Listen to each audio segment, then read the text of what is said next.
अगर आपने अभी जावा सीखना स्टार्ट किया है तो क्लास, ऑब्जेक्ट एंड स्टैटिक में अटक जाते हो और समझ में बिल्कुल भी नहीं आता है ये होता क्या है। तो टेंशन मत लो, ये प्रॉब्लम हर एक बिगिनर को आती है और जब मैं भी जावा स्टार्ट किया था तब ये प्रॉब्लम मुझे भी आई थी। तो इस वीडियो के अंदर हम सब कुछ with code and real example के साथ सब कुछ देखने वाले हैं। तो इस वीडियो के एंड तक आपको सब कुछ सारे कॉन्सेप्ट क्लियर हो जाएंगे। क्लास क्या होता है, ऑब्जेक्ट क्या होता है और मेन मेथड को आखिर स्टैटिक हम क्यों बनाते हैं, सब कुछ बिल्कुल अच्छे से क्लियर हो जाएगा। तो चलिए चलते हैं हम अपने कंप्यूटर स्क्रीन पर। तो सबसे पहले हम देखेंगे क्लास क्या होता है। A class is a blueprint और template that is used to create object. It define the variable and methods. इसका मतलब है एक क्लास जो हमारा होता है वो ब्लूप्रिंट होता है और टेम्पलेट होता है। मैं एक एग्जांपल के साथ समझाता हूँ। मान लो जैसे कि मुझे एक कार जो है बनाना है, तो कार के अंदर क्या होगा हमारे। सबसे पहले हम इसकी फंक्शनैलिटी की बात कर ले, तो मान लो एक फंक्शन होगा हमारा जो है गियर, या मान लो ब्रेक हो गया, उसके बाद एंड लाइट हो गई हमारी एक। मान लो लाइट एक वेरिएबल हो गया एंड ब्रेक एक फंक्शन हो गया। तो इसको हम एक क्लास के अंदर सबसे पहले बंद कर देंगे, यानी कि एक हम ब्लूप्रिंट बनाए, इसके अंदर ये फीचर होगा, इसके अंदर ये फीचर होगा। एंड उसके बाद हम देखेंगे ऑब्जेक्ट क्या होता है। ऑब्जेक्ट यानी कि रियल वर्ल्ड इंटिटीज को हम ऑब्जेक्ट कहते हैं। An object is a instance of a class and represent a real world entities. A class does not occupy memory but an object occupies memory। यानी कि जब हम क्लास बनाते हैं तो हमारे मेमोरी एलोकेट नहीं होता है जब तक हम जो है ऑब्जेक्ट नहीं क्रिएट करते हैं। तो सिंपल से भाषा में हम बता सकते हैं क्लास हमारा एक क्या होता है। Class is a collection of variable and methods and object is the real world of entities.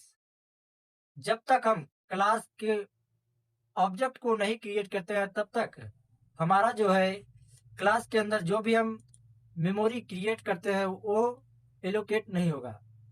तो अब समझते हैं हम आखिर मेन के अंदर यहाँ पर स्टैटिक क्यों लिखते हैं। स्टैटिक आखिर क्या करता है। स्टैटिक डायरेक्टली कॉल कर देता है हमारे जो है विदाउट क्रिएटिंग जो है ऑब्जेक्ट। ये क्या करता है static without creating object to call main method. यानी कि जो हमारा मेन फंक्शन है बिना ऑब्जेक्ट क्रिएट किए ही यह डायरेक्ट हमारा रन हो जाता है। और मेन हमारा क्या होता है, ये कंपाइलर होता है। और स्ट्रिंग जो होता है ये हमारा रेफरेंस वेरिएबल होता है। अब हम देखेंगे आखिर स्टैटिक को जो है बिना ऑब्जेक्ट के हम जो है यहाँ पर कॉल कर सकते हैं।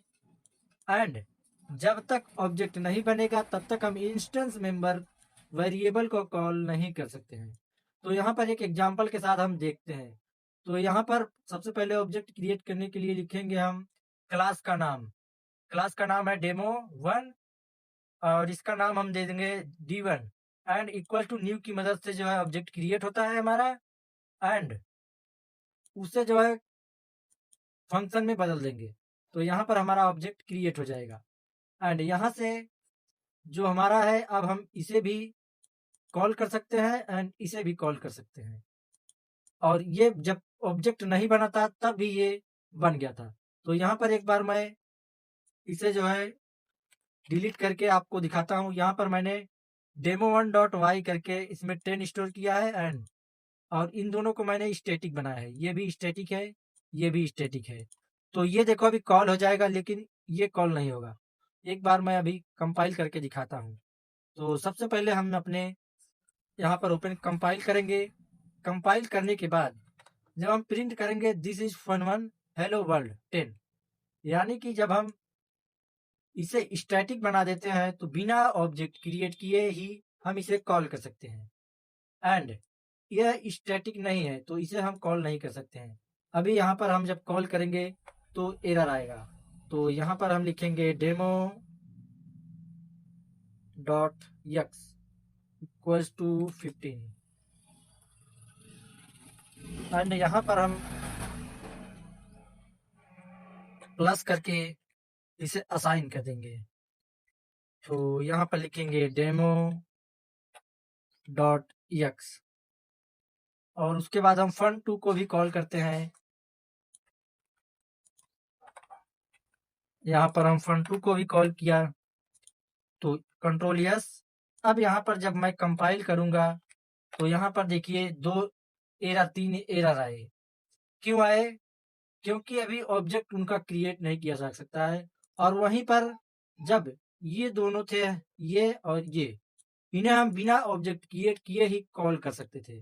तो अभी यहाँ पर हम ऑब्जेक्ट बना लेंगे demo 1 d1 equals to new की मदद से हमने ऑब्जेक्ट क्रिएट किया डेमो 1 एंड हमारा जो है कंट्रोल यस।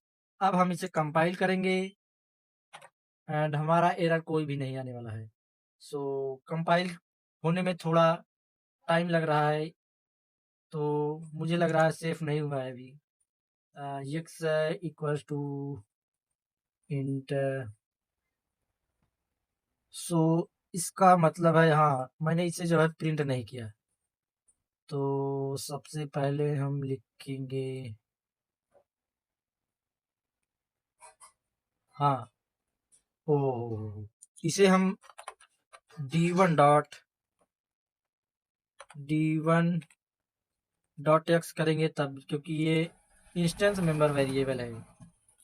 तो सबसे पहले हम d1 कंट्रोल यस एंड अब हम करेंगे कंपाइल एंड एरर नहीं आना चाहिए, देखते हैं डेमो डॉट x1 इसमें क्या प्रॉब्लम है। हाँ d1 लिखना है यहाँ पर। So will we solve control S and compile